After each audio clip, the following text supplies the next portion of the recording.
Muy bien, vamos a continuar entonces. Vamos a ver algunas aplicaciones de la primera ley de la termodinámica a los gases ideales. Entonces tenemos como sistema, vuelvo a repetir, un gas que está confinado en un cilindro, el cual tiene un émbolo.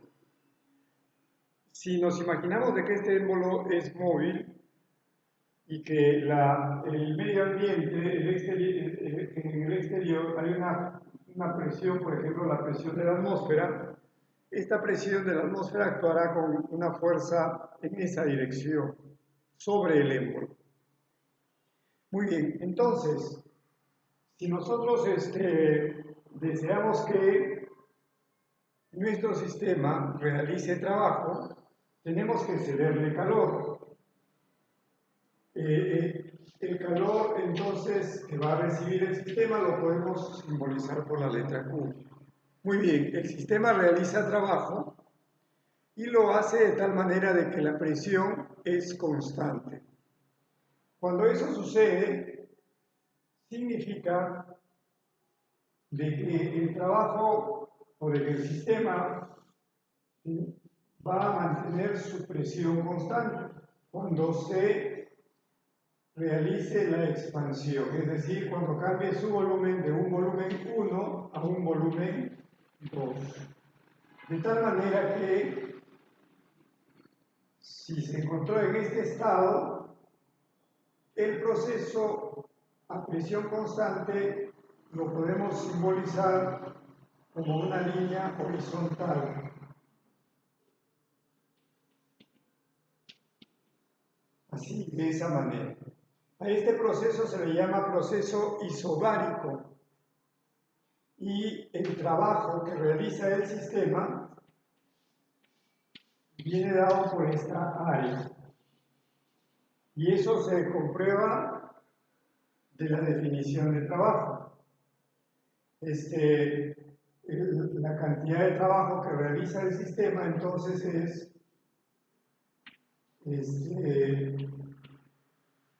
presión por delta de B, ¿no? Y en este caso la presión es constante. Entonces, en todo el proceso, al final tengo una cantidad de trabajo que es igual a la presión constante por el cambio de volumen, V sub 2 menos V sub 1, que es justamente esta área que está aquí en este recuadro. A este proceso se le llama proceso isobárico.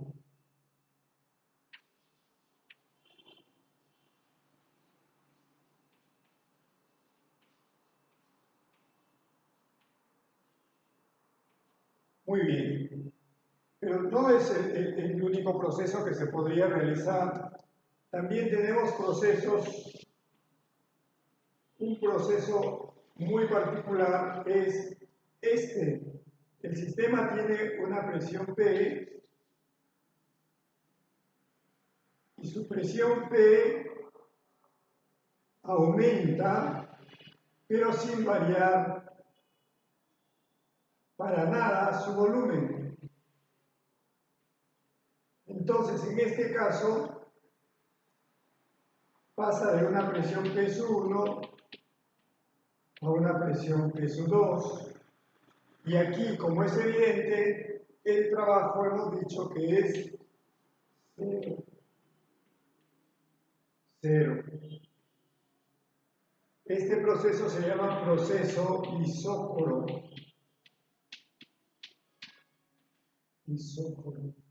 Muy bien, entonces, para que esto suceda, el volumen, el émbolo en este caso es un émbolo que lo inmovilizamos de alguna manera para que el volumen sea constante y todo el calor que se entrega va a ser recibido por el sistema. Muy bien, de estos dos procesos tenemos que sacar alguna conclusión respecto a la energía interna.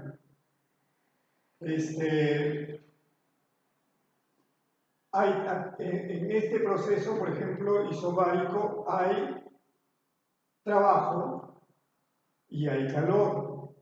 Entonces aquí la variación de la energía interna se da por ambos motivos. En el proceso isobárico, entonces, el cambio de la energía interna es igual al calor entregado al sistema menos la presión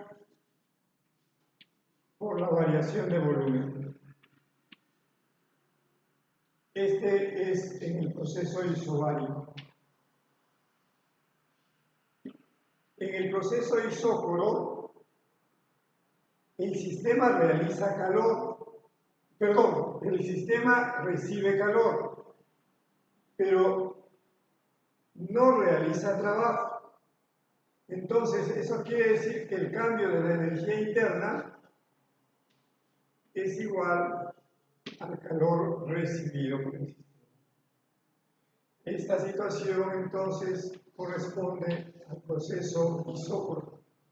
Pero también hay procesos isotérmicos.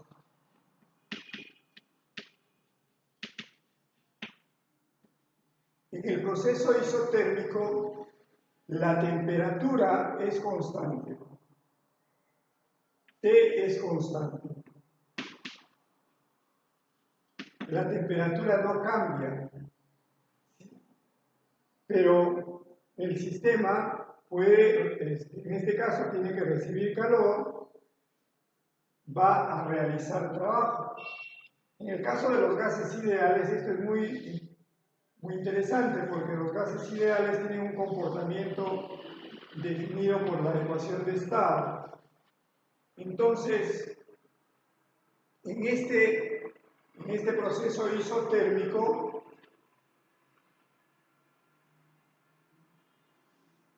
observemos de que el sistema no cambia su temperatura,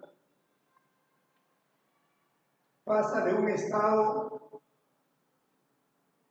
y recibe calor, lógicamente se expande, el gas se expande, pero baja la presión a un estado B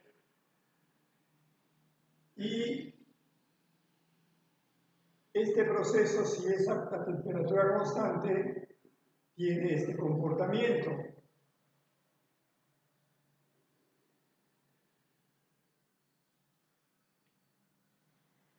De tal manera que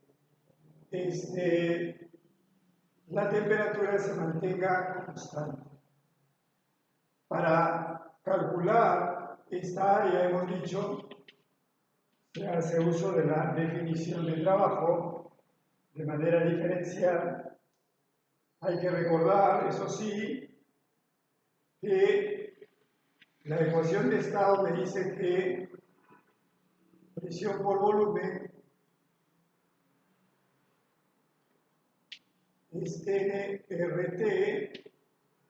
Si la temperatura se mantiene constante, entonces esta es una parábola.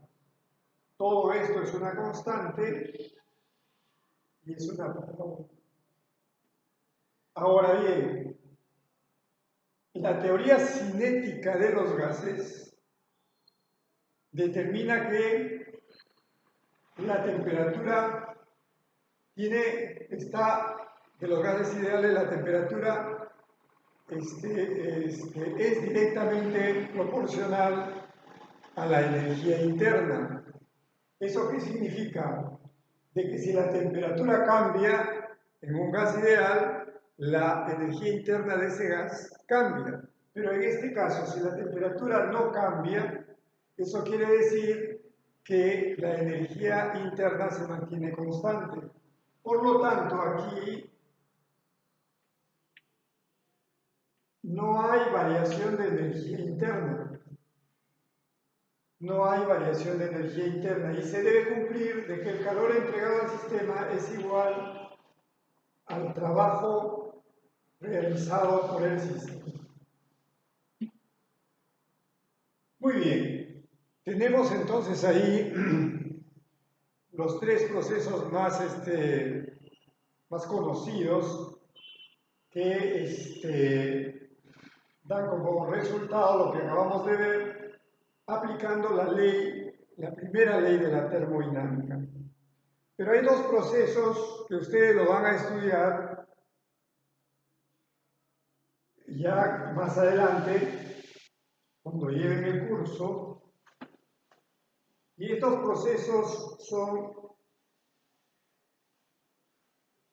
los siguientes.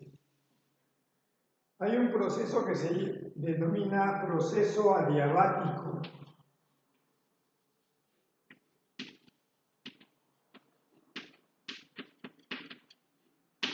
Si ustedes recuerdan, les había dicho de que cuando las paredes del recipiente son aislantes térmicos perfectos, esas paredes reciben el nombre de superficies adiabáticas. Justamente el mismo nombre del proceso adiabático. El proceso adiabático, entonces, el sistema no permite el intercambio de calor con los alrededores. Las paredes son gruesas y tienen aislante. Entonces el calor aquí es cero. Es cero. Y por lo tanto, si el sistema realiza trabajo, ese trabajo realizado por el sistema lo que va a hacer es disminuir la energía interna. Esto se cumple para los procesos adiabáticos, ¿no?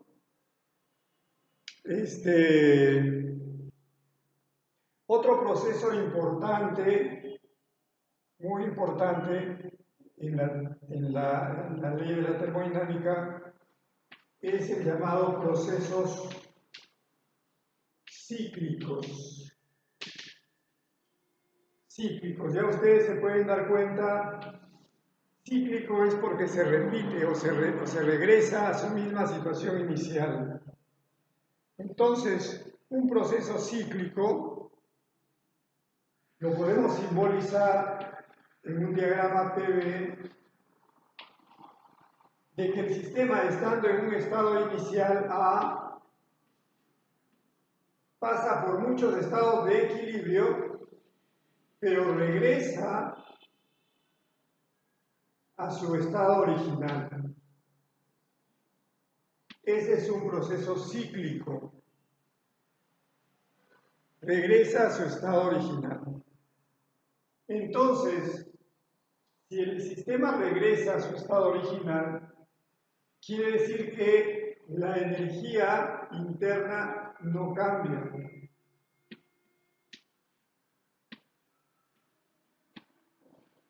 No cambia. Entonces, no hay variación de energía interna o propia del sistema. No hay. ¿Qué significa eso? De que el calor total cedido al sistema es igual al trabajo. ¿Sí? El calor cedido al sistema es igual al trabajo realizado.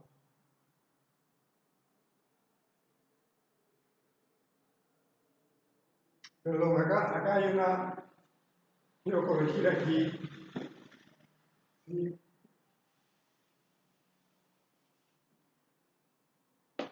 No hay variación de energía interna y sí, es cierto, no hay variación de energía interna.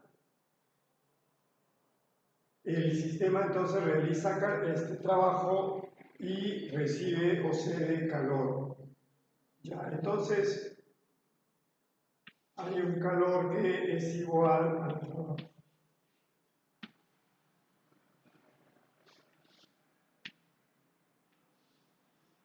Muy bien.